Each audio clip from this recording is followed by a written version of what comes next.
It's quite difficult to know what are the tools you must have when starting miniature painting. That's why I made 3 different categories from bronze to gold, depending on your budget, what space you have and what your level of painting requires for the majority of the tools that I show in this video. Let's start with the most essential, the light.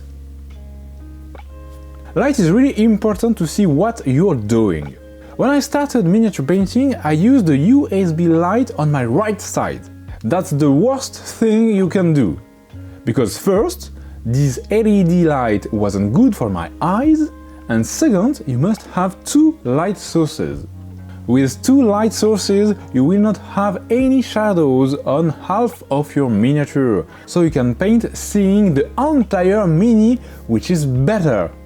For the bronze, I recommend you to buy 2 tertial from IKEA. Those lights need to be clipped on a desk, but that should not invade your space and could work for other desk activities. These lights cost approximately $10 each and come without any bulb, which is actually good. For miniature painting, I highly recommend to have a white light source instead of a yellow source that most lamp has. You can buy a bulb at 600 lumen and 5000 Kelvin. The lumen is the intensity of light, while the Kelvin is the color of light. 5000 Kelvin is quite good for white light. You can attach the 2 lights behind your desk and enjoy your best painting session. I said that one source of light is bad, but if your light source is big enough, it's quite good. For the silver category, we have the Nitfi LED Ultra 3500 lumens. This is the only Nitfi you should buy for miniature painting for a major reason. It's flicker-free. It means that the LED does not flicker really quickly to work, which is what most LED does. But this doesn't, and it's really important for your eyes' health. Using flickering LED on a task like miniature painting while you are really focused on the thing is bad. Can give you headache, and worse, can make you blind over the years. This light is really good for miniature painting, really big, so it covers all my desk, and I have a big desk. Have adjustable intensity and adjustable value of light from really yellow to blue. Again, you should choose the white. And for the gold, we have 2 CFL lights for compact fluorescent lamps in 2 softbox. It's funny because my gold light costs way less than the silver one, but it's because these lights take more space and you need a dedicated area for painting. You can just put it in your bag on the super stand sold with them, or buy other super stand, and now it's expensive. I had 2 newer wall support in my last studio, because I had a wall behind my desk. But now, I don't have a wall anymore, so I got 2 newer tripods for video light that I can place here to light me there. I prefer the light of these lamps because it's way softer than everything I tried in my life and more diffuse. This is really healthy for the eyes. I paint with them since 2020 and never had a headache or had my eyes crying for no reason. I love it and it's the best light I can recommend to you. I could recommend you some stuff for sitting and desk, but the truth is that it completely depends on what your space looks like. But I can tell you that an up and down desk is really good to have because it ensures you have a good posture. My painting desk is an up and down by hand, quite cheaper than an electric one, and it's completely okay because it's always at the same height. I recommend to save the position if you have an electric one. I adjusted the desk to perfectly match the lowest position of my chair. This way I can paint with my eyes at the level of the miniature while my back is straight. Now we move on to clippers. Clippers are a very important tool for miniature painting. For bronze, I recommend you the Citadel clippers that you can find in every painting kit. It's a good kit that comes with good clippers. And paints, which is cool for your budget because paints are cheaper and the clippers are free. For silver, I recommend to you the Army Pattern Precision Side Clippers. which are not too expensive, a little bit more fine for little pieces, and most importantly, have a better grip than the Citadel one.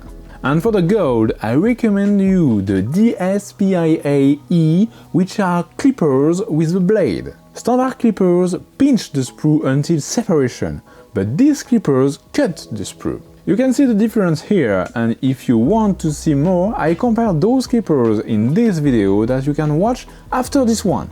After cutting the model from the sprue, you need to clean it. For the bronze category, I recommend you the mold line remover from the box that I've just mentioned. My silver choice will be a hobby knife, no matter the brand. The most important for hobby knife is that the blades should be sharp. And to get a perfect smooth finish, my gold choice will be a file and/or foam sanding pads. They should be used in the same way and as a last step. I mean that for this tool particularly, you can't just buy the gold one. You need at least the hobby knife, or maybe not if you're perfectly cut from the sprue with the gold clippers we saw before. But in most cases, it's better to have a mold line remover or a hobby knife for this first step. For the water pot or the glue, we can't have silver, bronze and gold. For water pot, I just recommend you to not use a recipient that you can confuse with your drink. Because drinking wet paint instead of a coffee is not a good experience. And for the glue, you just need a plastic glue from GW or Revell, it's the same. If you want to glue resin or metal, any super glue should be good. Now let's talk about brushes. My bronze brush is a trash brush, but it's free in the GW painting set we've already seen. And free is good. The silver choice will be some synthetic brushes from any brand of miniature painting. Synthetic brushes are not so good in the long run, but are cheaper than the gold choice, and if you start miniature painting, it's really better to destroy synthetic brushes than natural brushes. And you get it? In gold we have natural brushes. My two favorite brands are Raphael from France and Rosemary from England. I never tried more expensive brushes like Artist Opus, just because I've never felt the necessity of leaving my lovely Raphael and Rosemary brushes. I recommend you the 8404 from Raphael and the Series 33 from Rosemary. And ultimate tips for natural brushes: take care of them with brush soap by washing them at the end of every painting session. If you do that correctly, you'll have strong brushes in the long run, which is better for your money. For priming miniatures, I will place in bronze category every cheap cane you can find in some cheap stores. They work, but not like a spray can designed for miniature painting does. In silver, I'll put the Citadel and Army Painter cane. They are really similar in quality. Maybe the Citadel are a little bit higher in quality, but their price are really higher than the Army Painter ones. And Army Painters cover more colors than the Citadel ones. In gold position, I put the Airbrush primer. It's cheaper than every other and smoother, but you need an airbrush and a compressor, and that costs way more than just a spray can. But in the long run, with all the other cool things that the airbrush unlocks for you, I highly recommend the primer, but not for the beginner at all. Because it's quite an investment of time for learning and requires space at home. For the palette, the bronze will be everything you can find to put your miniature paint on. You can also buy a cheap plastic palette in store for $2, but the real problem of this is that the paint dries quickly, especially in summer. To avoid that, you have the wet palette. My silver choice will be a branding wet palette, just like the Green Stuffer one or the Red Grass Games one. The convenience of everything ready is really cool, if you don't have time or just laziness. My gold one will be an homemade wet palette. I know that's an unpopular opinion, but I'll explain why. You can choose the size of the palette. I started with this one and now I took the XL Green Stuffer one, which is good, but here is why I prefer my own. I can choose the foam and I take some dishes foam. They are certainly chemically treated, and that's a big deal for preservation. I tried the Red Grass Games one for many months and needed to wash the foam really often because it smells a lot quickly if you don't put it in the fridge. Same thing happened to the Green Staffel palette. This one is here since September 2023, never moved, always rehydrated, and it doesn't smell anything. Less effort? Less smell. And other point, you can use wax paper instead of the pre-made wet palette paper. It's exactly the same effect as you can see on this comparison, but the price is not the same at all.